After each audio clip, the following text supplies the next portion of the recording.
This new video. So in the new video we have to start the complex permanent tissue. So as we know that complex permanent tissue is made of different type the cells, but they perform the same functions. So in the complex permanent tissue we have to talk about the two types of common the complex permanent tissue. That is, first is the xylem and second is the phloem. As we know that the xylem and phloem, these are known as the conducting tissue, but when they are in the bundles, xylem and phloem, they are known as the vascular bundles. So now we have to talk the xylem as briefly I want to tell you about that one. The xylem is made from the xylon words, which means the wood. So the tissue, conducting tissue, xylem is woody in structure, and they are responsible for conduction of water and the sap. And there are different elements we have discussed in the previous video, that they are the tracheids and the tracheids vessels, and after that we have talked about the xylem parenchyma and the xylem fibers. So these were the four elements of the xylem, and they have also different structure of tracheids. The tracheids, that is called the annular, that is the that is the spiral, that is the reticulate, and that is the scleriform, and that is the pitted. So now we have to talk about the phloem. Phloem, this is the another type of the conducting tissue, the phloem, that is made from the one word. From the general knowledge point of view, the phloem is made from the phlois word, which means the inner bark, means the inner bark.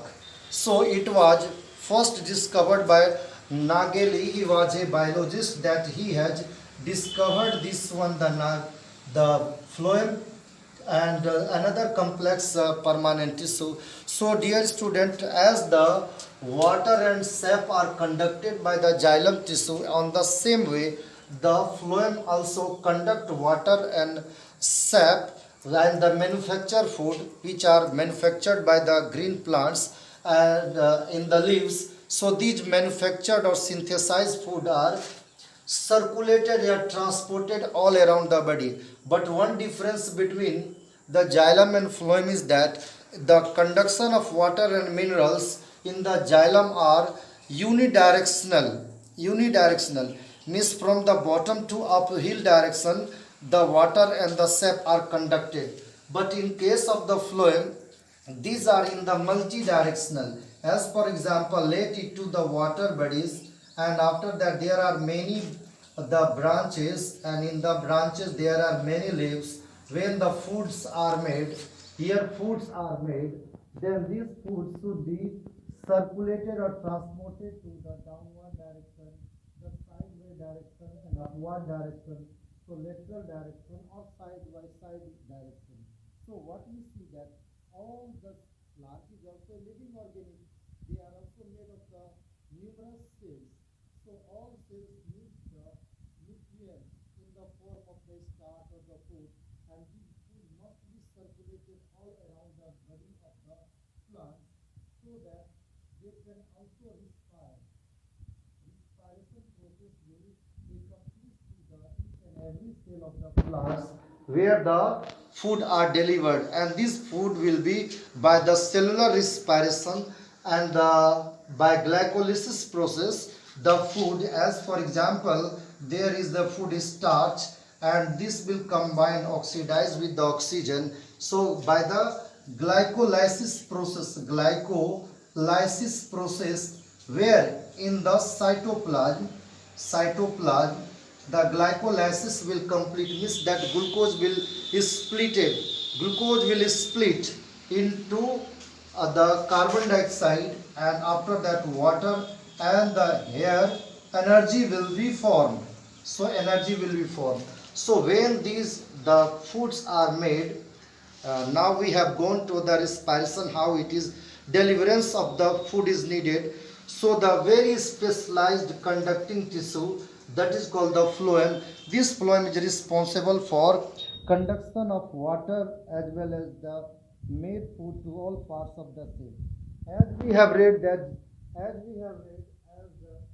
xylem has also four elements. On the same basis, the phloem has also four elements, their components. First is the first we have to start that one, that is the seed tube, and after the seed tube there are the companion cells. After that phloem parenchyma, and after phloem parenchyma we have the phloem fibers. Now we have to talk about one by one the seed tube, and after that companion cells, as well as the phloem parenchyma and the phloem fibers. So dear students, the sieve tube are also elongated cells. So as for example, now they are also elongated, as the tracheae were elongated, and they are also conducting channel of the flow. Each sieve tube is made up of जो sieve tube, the sieve tube, SIEV sieve tubes are made of many cells, many cells. So they are in the bundles. They are in the bundles. They are in the bundles. The sieve tubes are also in the bundles. They are joined end to end. Means that one sieve tube, they are connected to the another sieve tube. So they are connected end to end. And this is the another one.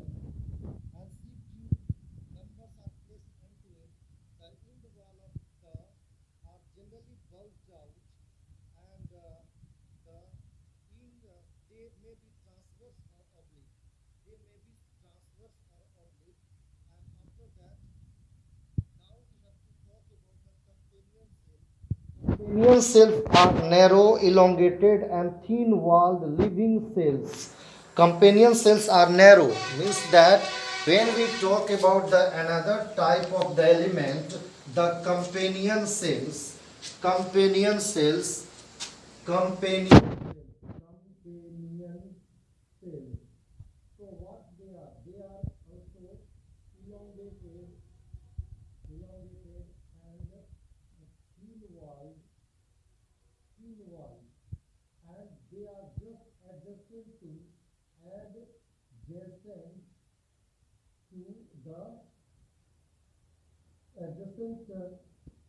the first we have talked about the sieve tube. So just it is adjacent to the sieve tube, and sieve tube के पास ही हो. This is at the sieve tube, and after that what happened, and they lie the side of the sieve tube are closely associated with that. If I am going to make the one sieve tube, here is the one sieve tube, the another sieve tube, if we going to make that one in the diagrammatic we want to show you, and just it is the sieve tube, let it is the sieve tube, and after that just we have talked about the adjacent to that, this is the another the component of the phloem, that is first is the sieve tube, and after that this is the companion cells. So in the companion cell what happens? So these are closely associated, now I have made here the one passage from the sieve tube to the companion cell. This is called the plasmodesmata. So through this one, the component of the sieve tube that are transport to the companion cell, this is the one channel for the movement of the substance. This is called the plasmodesmata, and after that plasmodesmata is the channel. Now what happened?